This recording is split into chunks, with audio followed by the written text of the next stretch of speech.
866-0437. Safe Step, walk in tough. Safety never felt so good.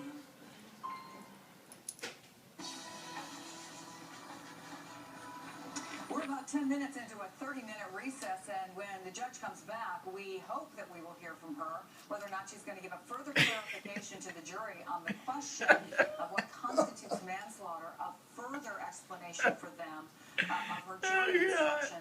Those 6 jurors who have been deliberating have a lot to think about and obviously to talk about. 56 witnesses took the stand. About 250 pieces of evidence were introduced, and they've got to distill all of that and come to a decision. I'm going to bring back in Craig Melvin in Sanford, Florida, MSNBC legal analyst Lisa Bloom, managing editor of thegrio.com, Joanne Reed, and former prosecutor Paul Henderson joins me from San Francisco. Hey, Paul, let me start with you.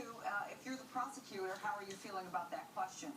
Well, I would actually be really excited about that question because it means that they're focusing on one of the charges that means that there's some accountability. I would be very concerned, and whenever a jury question comes back, the lawyers rush in and you try and interpret exactly what does that question mean, and I would interpret that question to mean that they are focusing on the accountability aspect, and that would be very good for me. I would be freaked out and worried if they were asking a question about an acquittal or a not guilty. But the fact that they're asking about manslaughter, Let me get going. I would take Come see this.